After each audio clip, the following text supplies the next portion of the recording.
Okey, dah bersedia ke nak belajar hari ni? Dah, cikgu. Tak dengar, semangat sikit. Dah bersedia ke nak belajar hari ni? Dah, cikgu. Ingat Cikgu Farhan? Ingat A sejarah. Bagus. Okey, hari ni cikgu nak ajar satu tajuk yang penting, iaitu tajuk Perlembagaan Persekutuan. Okey, bukti tajuk ni penting. Perlembagaan persekutuan ada disebut dalam rukun negara. Okey, jadi cikgu ada satu soalan untuk awak semua. Rukun negara yang keberapakah ada menyebut tentang perlembagaan? Siapa nak jawab, angkat tangan. Keberapa? Yang pertama, cikgu. Salah, cuba lagi. Kelima, Keberapa? cikgu. Salah, cuba lagi. Siapa nak jawab? Ha, Amir. Ketiga, cikgu. Apa? Keluhuran perlembagaan. Bagus. Berikan satu tepukan untuk Amir. Okey, pada hari ini kita belajar perlembagaan. Jadi, awak semua dalam ni awak semua akan belajar sejarah pembentukan perlembagaan persekutuan dan awak juga akan belajar ciri-ciri utama yang terdapat dalam perlembagaan persekutuan.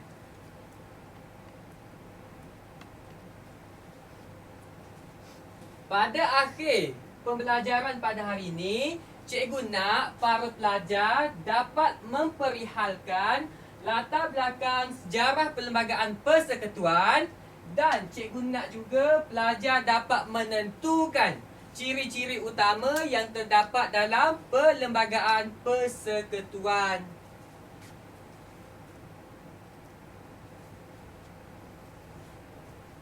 Okey. Perlembagaan persekutuan. Okey, perlembagaan persekutuan merupakan satu perjanjian yang ditandatangani pada 5 Ogos 1957 yang dinamakan sebagai Perjanjian Persekutuan Tanah Melayu. Perlembagaan persekutuan mula berkuat kuasa pada 31 Ogos 1957. 31 Ogos 1957 ada satu peristiwa yang penting untuk negara kita. Siapa boleh jawab peristiwa apa? Saya, cikgu. Perjanjian Pangkor, cikgu. Okey, salah. Siapa ada nak jawab lagi? Merdeka, cikgu. Ya, betul. Pada 31 Ogos 1957, negara kita diisytiharkan kemerdekaan oleh Perdana Menteri yang pertama, iaitu Tengku Abdul Rahman Putera Al-Haj. Okey, perlembagaan persekutuan merupakan dokumen yang mengandungi semua susunan peraturan dan undang-undang dasar yang penting untuk pentadbiran negara kita. Dalam konteks ni, perlembagaan persekutuan akan menentukan atau menjadi panduan kepada pentadbiran negara kita. Okey, perlembagaan persekutuan mengandungi 183 perkara yang terdiri daripada 15 bahagian. Okey, bagus. Okey, macam biasa dalam kelas cikgu, cikgu tak nak ada pelajar cikgu yang pasif, ya. Cikgu nak semua pelajar cikgu aktif. Okey, jadi ni buku apa? Buku perlembagaan, cikgu. Ya, betul, buku perlembagaan. Tapi buku ni biasanya terdapat di mana? Di sekolah, cikgu. Perpustakaan, cikgu. Jawapan anda betul tapi kurang tepat. Siapa boleh bagi jawapan yang paling tepat? Saya, cikgu. Ya. Di mahkamah. Ya, betul, di mahkamah. Tapi sebab apa? Siapa tahan sebab? Sebab dia buku perlembagaan. Betul tapi kurang tepat. Okey, jawapan yang tepat, buku perlembagaan wajib ada di mahkamah kerana para hakim atau peguam mereka akan rujuk buku perlembagaan ni untuk ambil sesuatu keputusan agar keputusan yang mereka ambil itu tepat, betul dan tidak disalah tafsir oleh mana-mana pihak. Okey, tu ya. Okey. Okey, ini merupakan peruntukan utama yang terdapat dalam perlembagaan. Jadi cikgu akan pilih secara random untuk bangun dan baca peruntukan utama yang terdapat dalam perlembagaan. Okey, cikgu nak pilih Fatin boleh? Boleh, cikgu. Okey, Fatin. peruntukan utama perlembagaan. Yang pertama iaitu bahasa Melayu. Yang kedua iaitu agama Islam. Yang ketiga, hak istimewa orang Melayu. Keempat, kewarganegaraan. Dan juga yang kelima, hak asasi, cikgu. Ya, bagus. Berikan satu tepukan untuk Fatih. Pelajar bersemangat ni. Kita suka pelajar yang bersemangat ya. Okey. Okey, ni peruntukan utama yang terdapat dalam Perlembagaan Persekutuan. Berkaitan dengan bahasa Melayu merupakan bahasa lingua franca. Siapa kat sini tahu apa maksud lingua franca? Tak tahu, cikgu. Okey, lingua franca ni bahasa yang digunakan untuk tujuan rasmi, untuk tujuan pertuturan komunikasi pada zaman Kesultanan Melayu Melaka. Bahasa Melayu akan digunakan sebagai urusan rasmi kerajaan. Menurut perkara 152 yang terdapat dalam Perlembagaan Persekutuan, bahasa Melayu merupakan bahasa kebangsaan. Tetapi bahasa-bahasa lain juga tidak dihalang untuk digunakan. Okey, bahasa Melayu akan dijadikan sebagai bahasa medium untuk penyatuan ya. Maknanya tak kira kaum Melayu, Cina, India akan menggunakan bahasa Melayu sebagai bahasa pertuturan. Okey, yang kedua adalah kedudukan agama Islam. Dalam Perlembagaan Persekutuan telah dinyatakan bahawa agama Islam merupakan agama rasmi persekutuan. Tetapi agama lain tidak dihalang untuk diamalkan di negara kita. Contohnya agama Hindu, Buddha, Kristian dan sebagainya. Okey, seterusnya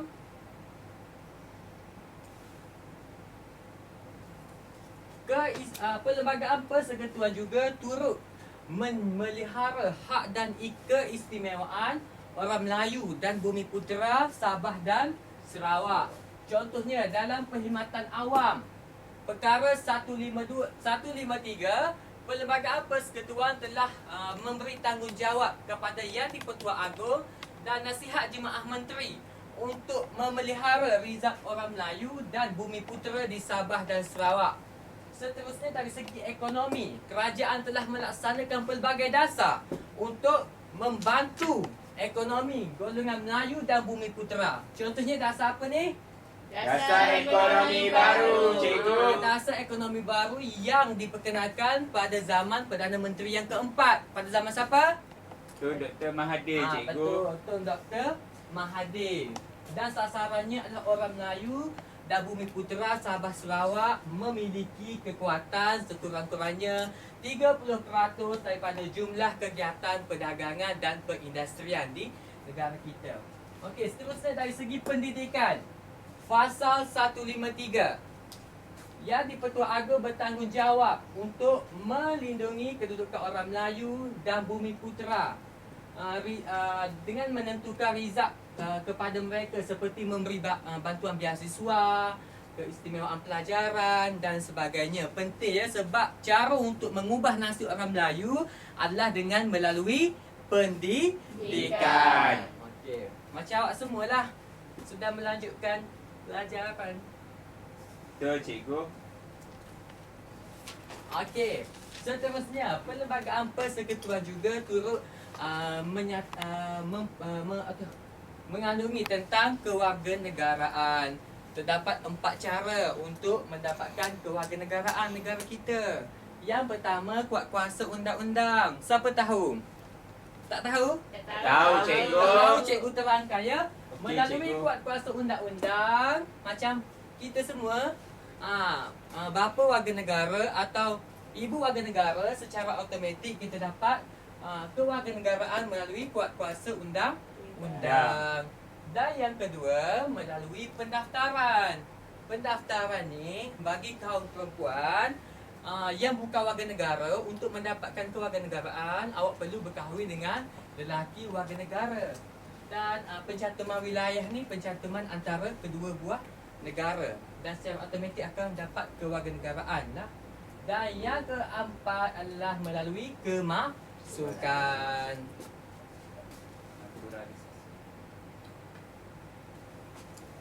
Okey, yang terakhir, ciri-ciri yang dapat dalam Perlembagaan Persekutuan. Perlembagaan akan memelihara hak asasi warga negara. Contohnya melalui kebebasan diri, keabdian dan kerja paksa dilarang kan. Lepas tu kebebasan beragama macam cikgu cakap tadi, kita bebas untuk menganut apa-apa agama. Lepas tu hak terhadap harta, bebas untuk mengumpul harta. Lepas tu hak kesamarataan.